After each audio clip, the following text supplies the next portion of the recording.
Welcome to my YouTube channel PNG talk CGD। मैं इस video के माध्यम से आप लोग को एक्सप्लेन करेंगे DPNG का कनेक्शन पार्ट 3। जैसे कि हमने पार्ट 1 और पार्ट 2 में भी एक्सप्लेन किया था, और आज इस वीडियो के माध्यम से पार्ट 1 पार्ट 2 का रिकैप करेंगे। इंस्टॉलेशन ऑफ GI पाइप करेंगे, टेस्टिंग, कमीशनिंग एंड कन्वर्जन और लेआउट ऑफ DPNG कनेक्शन, और लास्ट में रीकैप करेंगे। अगर मेरे चैनल पे आप फर्स्ट टाइम आए हैं तो PNG टॉक CGD को लाइक, सब्सक्राइब, कमेंट करना ना भूलें। Disclaimer: all right reserved to PNG Talks. This video is knowledge purpose only. PNG Talks not claim all points are correct. This video generated as per our previous experience. If any point is wrong, please comment or suggest. I shall be improve in my upcoming video. Thank you. Friends, अगर आप मेरे channel पे first time आए हैं तो PNG talk CGD को like, subscribe, comment जरूर कीजिए। Recap of DPNG part 1 and part 2। Friends, DPNG part 1 में हमने एक्सप्लेन किया था what is natural gas, equipment के बारे में, टूल्स एंड फिटिंग के बारे में, मटेरियल एंड स्टैंडर्ड कोड्स के बारे में। एंड पार्ट 2 में एक्सप्लेन किया था route survey of pipe, route survey of meter, pipe design, meter design and meter calculation and regulator calculation also. इस वीडियो का लिंक आपको डिस्क्रिप्शन में मिल जाएगा, DPNG 1 और DPNG पार्ट 2 का। फ्रेंड्स, अगर हमारे चैनल पे फर्स्ट टाइम आए हैं PNG CGD टॉक तो लाइक, सब्सक्राइब, कमेंट्स जरूर कीजिए। Introduction of DPNG. DPNG refers domestic pipe natural gas. What is natural gas? Natural gas is an odorless gaseous mixture of hydrocarbons. The basic composition include methane, ethane, propane and hydrocarbon. Gas में कोई भी colour नहीं होता है, न ही ये smell होता है। इसमें 90 अप टू 90% तक मीथेन होता है।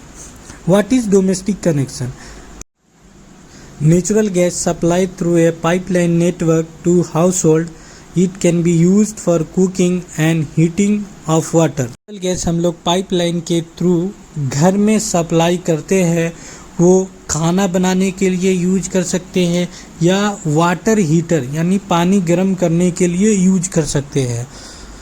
फ्रेंड्स, अगर मेरे YouTube चैनल पे फर्स्ट टाइम आए हैं तो PNG टॉक CGD को लाइक, सब्सक्राइब जरूर कीजिए। आज मैं बताऊंगा installation of GI pipe.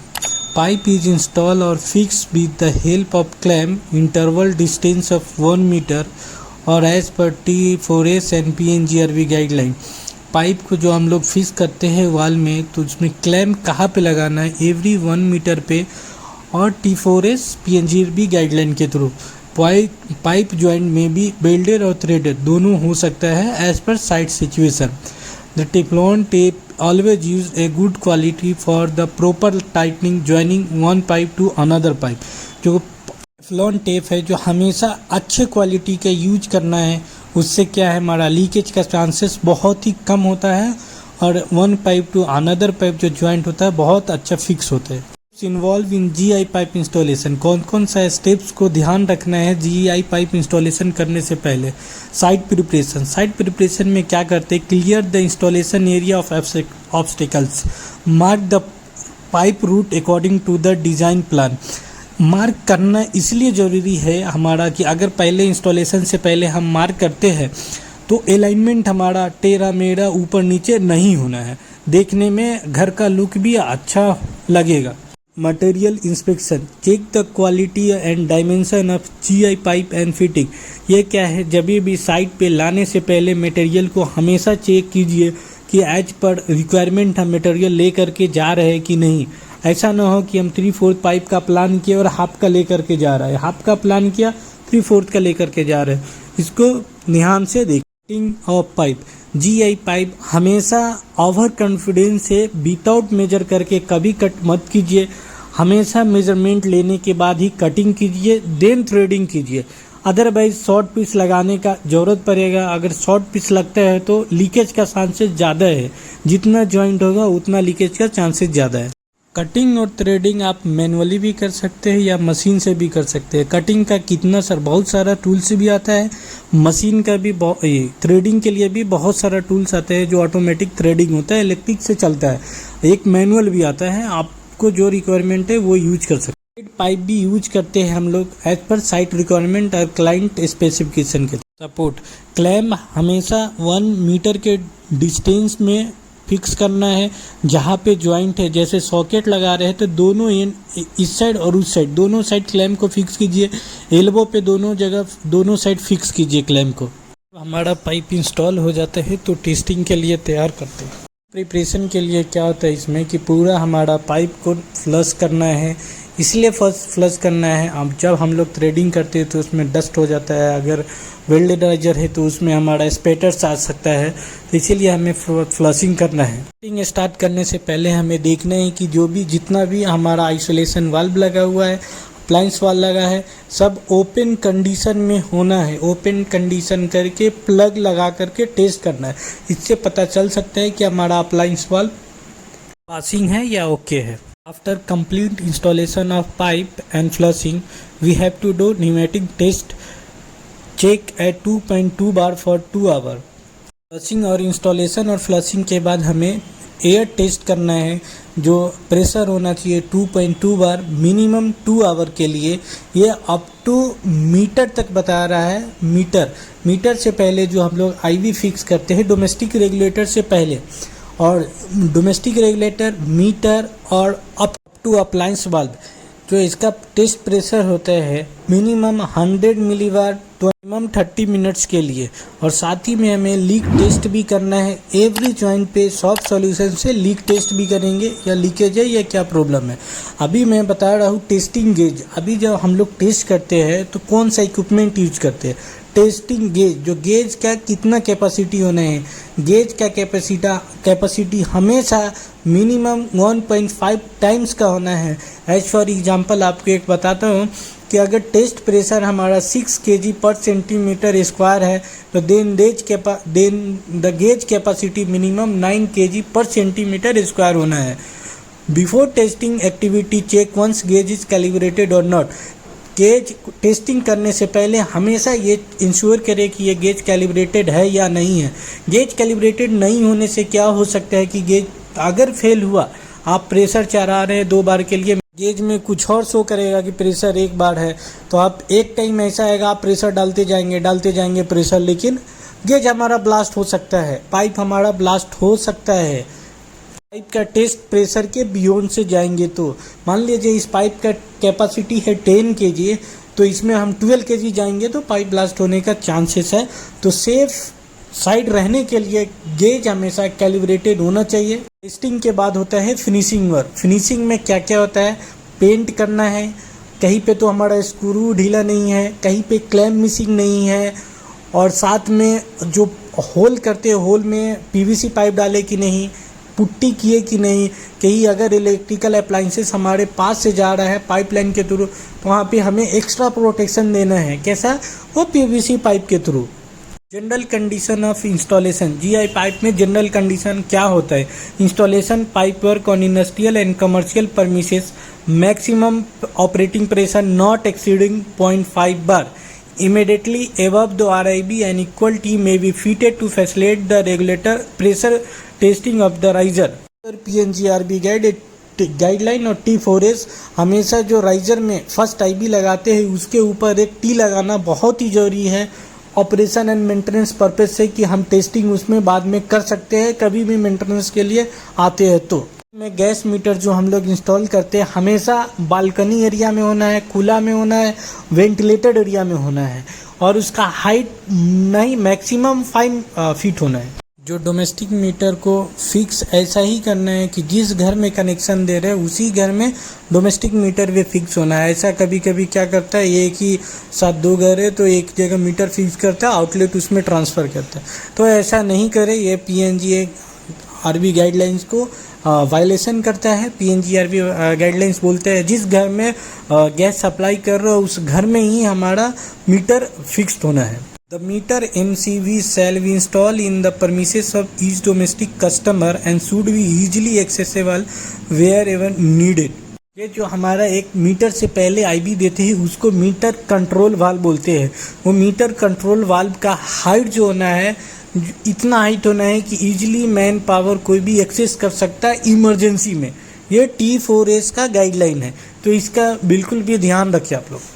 Riser and lateral shall be designed to run by the safest route taking into consideration potential meter position, design relation and access for future maintenance. Riser and lateral shall be constructed in a safe manner by using least number of fitting, minimum pipe and considering future maintenance. Pipeline को root final करते हैं वो ध्यान में रखते हुए कि pipeline हमारा सेफ रूट में हो, इलेक्ट्रिकल अप्लायंस से दूर होना है और साथ में मिनिमम फिटिंग होना है, शॉर्टेस्ट रूट होना है और फ्यूचर मेंटेनेंस का ध्यान रखते हुए पाइप को इंस्टॉल करना है। अगर मेरे YouTube चैनल पे आप फर्स्ट टाइम आए हैं तो मेरा YouTube चैनल को लाइक सब्सक्राइब करना ना भूलें। PNG Talk CGD record a sketch or written instruction of the design route and construction must be provided to the installer prior to installation. A sketch or drawing of the completed work must be supplied by the builder or contractor to CGD entity prior to commissioning. The drawing should be entered into the document management system of the CGD. Paper पर होता है site पे जैसे isometric drawing, testing report verified by TPI से जो होता है वो डॉक्यूमेंट को हमें सबमिट करना है CGD कंपनी को कमीशनिंग होने से पहले। Safety of GI pipe, smoking, naked light और other sources of ignition should be prohibited. Warning signage और pictures like no smoking and no naked light should be displayed around the work site, including main point during purging and commissioning. Commissioning of pipe. Before they start commissioning work, shall all relevant details of pre-commissioning check, safety audit, including inspection and testing, shall be recorded by TPI. Commissioning start होने से पहले जो safety हमारा audit होते हैं, safety audit, pre commissioning audit, उसके सारा document prepare करके TPI से वेरीफाइड होना है। The relevant record and documents should be made available prior to commissioning, that is material test report, testing report, equipment test and calibration reports, drawing etc. Commissioning से पहले हमें कुछ document का हम रिकॉर्ड रखना बहुत ज़रूरत है। Material test report, equipment test, calibration report, drawing etc. सब सारा चीज़ होने के बाद हम लोग कमिश्निंग कैसे करते हैं। कमिश्निंग में क्या एक बार में हम लोग वाल्व को ऑन कर सकते हैं क्या? नहीं, ऐसा कभी भी मत कीजिए। कैलिब्रेशन वाल्व को ईजिली से ओपन कीजिए, थोड़ा 20%, 30%, 50%, 60%। और हमारा आउटलेट पाइप में हम वो गैस डिटेक्टर लगा करके चेक करना है। कब तक चेक करते रहना है? जब तक हमारा मीथेन 90% नहीं आ जाता है तब तक हमें गैस को सप्लाई करते रहना है। अगर वहाँ आउटलेट में 90% शो कर देता है गैस डिटेक्टर से तो हम समझ सकते हैं कि हमारा गैस आउटलेट तक आ गया है। देन हम लोग कन्वर्जन स्टार्ट कर सकते हैं। कन्वर्जन में क्या होता है, स्टॉप जो है या तो LPG स्टॉप को हम लोग कन्वर्जन कर सकते हैं, बट नाउ डेज हमारा मार्केट में बहुत सारा PNG स्टॉप आया है जो 20% सेव करता है एज कंपेयर LPG स्टॉप को। लेआउट ऑफ DPNG कनेक्शन मैं थोड़ा सा लाइटली में एक्सप्लेन करता हूँ कि MDP में प्रेशर कितना होता है, GI में प्रेशर कितना होता है और GI के आउटलेट में प्रेशर कितना होता है, स्टॉप में कितना, डोमेस्टिक स्टॉप में कितना प्रेशर चाहिए। आज इस लेआउट में जो एक्सप्लेन किया है प्रेशर के बारे में वो DRS कनेक्शन के बाद, DRS में जो इनलेट प्रेशर होता है 19 से 21 बार का, आउटलेट प्रेशर होता है 4 बार। तो 4 बार क्या होता है, MDP में हम लोग मैक्सिमम 4 बार सप्लाई कर सकते हैं इसको up to GI riser IB तक। और राइजर IB के बाद हमारा जो प्रेशर होना है 100 मिली बार होना है मैक्सिमम। 100 millibar either 21 millibar. यहाँ पे दो केस में होता है। राइजर आईबी को जो बात किया, यूनियन के नीचे एक आईबी दिख रहा होगा, उसके बीच में हम लोग एक एसआर को इंस्टॉल करेंगे और एसआर जो प्रेशर करेगा 4 बार से 21 मिलीबार को कन्वर्ट करके डायरेक्ट मीटर से होते हुए हम स्टॉप में दे सकते हैं, पीएनजी स्टॉप में। तो यहाँ पे आप समझ सकते हैं कि 21 मिलीबार डायरेक्ट कन्वर्ट हो गया है। एक और एसआर जो आता है जो 4 बार से 100 मिलीबार जाता है। जब 100 मिलीबार जाएगा तो उस केस में क्या होता है, मीटर के ऊपर हमें एक डोमेस्टिक रेगुलेटर को फिक्स करना पड़ता है। देन वो डोमेस्टिक रेगुलेटर जो होता है प्रेशर को कन्वर्ट करता है 100 मिलीबार टू 21 मिलीबार। तो स्टॉप में हमको इससे पता चलता है कि 21 मिलीबार ही चाहिए डोमेस्टिक स्टॉप के लिए। क्या अब हमें कन्वर्जन करना है, क्या एलपीजी स्टॉप को हम लोग पीएनजी में यूज कर सकते हैं क्या? बिल्कुल हम लोग एलपीजी को पीएनजी में यूज कर सकते हैं। उसको थोड़ा एक कन्वर्जन प्रोसेस है, हम लोग डिस्कस करते हैं कि आज हम लोग क्या क्या सीखे आज की इस वीडियो में। Recap of DPNG part 1 and DPNG part 1। Part 1 में हम लोग जो सीखा था रूट सर्वे, पाइप डिजाइन और pipe introduction of PNG equipment, material standard code, tools, इसे हम लोग पार्ट 1 पार्ट 2 में वीडियो में हम लोग सीखा है GI pipe installation, testing, gauge design, layout of DPNG connection. Friends, अगर मेरे इस चैनल पे आप नए हैं तो मेरे वीडियो को लाइक, सब्सक्राइब, कमेंट्स करना ना भूले। PNG talk CGD